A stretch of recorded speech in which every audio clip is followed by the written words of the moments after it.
ইরানের সর্বোচ্চ নেতা আয়াতুল্লাহ আল খামেনি বলেছেন, হিজবুল্লাহ নেতা হাসান নাসরুল্লাহর মৃত্যু প্রতিশোধহীন যাবে না। একই সঙ্গে তিনি 5 দিনের শোক ঘোষণা করেছেন। সেই সঙ্গে ইরান জাতিসংঘ নিরাপত্তা পরিষদের সভা জরুরি ভিত্তিতে ডাকার আহ্বান জানিয়েছেন। অন্যদিকে ইসরায়েলের প্রধানমন্ত্রী বেনিয়ামিন নেতানিয়াহু নাসরুল্লাহর মৃত্যুকে ঐতিহাসিক মোড় ঘোরানো ঘটনা হিসেবে উল্লেখ করেছেন। আর যুক্তরাষ্ট্রের প্রেসিডেন্ট জো বাইডেন এই হত্যাকাণ্ডকে ন্যায় বিচারমূলক পদক্ষেপ হিসেবে বর্ণনা করেছেন। এমন পরিস্থিতিতে ইসরায়েল ও হিজবুল্লাহর মধ্যে আন্তঃসীমান্ত লড়াই অব্যাহত আছে। হিজবুল্লাহর দীর্ঘকালের নেতা হাসান নাসরুল্লাহ ইসরায়েলের হামলায় নিহত হবার ঘটনা মূলত লেবাননের এই সশস্ত্র গোষ্ঠীটির সঙ্গে ইসরায়েলের যুদ্ধের দিকে এগিয়ে যাওয়ার ক্ষেত্রে একটি বড় অগ্রগতি।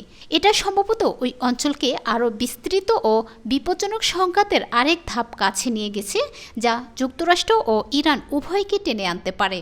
শেখ হাসান নাসরুল্লাহ 1992 সাল থেকে লেবাননের ইরানপন্থী শিয়া সশস্ত্র গোষ্ঠী হিজবুল্লাহর প্রধান হিসেবে দায়িত্ব পালন করে আসছিলেন। 28 সেপ্টেম্বর ইসরায়েল ডিফেন্স ফোর্স দাবি করেছে শুক্রবার বৈরুতে এক হামলায় তাকে হত্যা করা হয়েছে।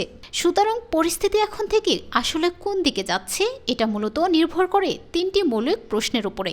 হিজবুল্লাহ এখন কি করবে? একের পর এক আঘাতে জর্জরিত হিজবুল্লাহ। ইরান কি করবে?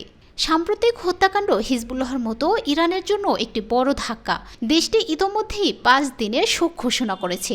এছাড়াও দেশটি তাদের নেতা আয়াতুল্লাহ আল খামেনিকেও সতর্কমূলক পদক্ষেপ হিসেবে গোপন জায়গায় সরিয়ে নিয়েছে।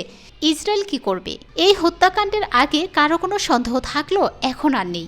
যুক্তরাষ্ট্রসহ 12টি রাষ্ট্র 21 দিনের যে যুদ্ধবিরতির প্রস্তাব দিয়েছে, সে অনুযায়ী সামরিক অভিযান বন্ধ করার কোনো লক্ষ্য পরিষ্কারভাবেই ইসরায়েলের নেই।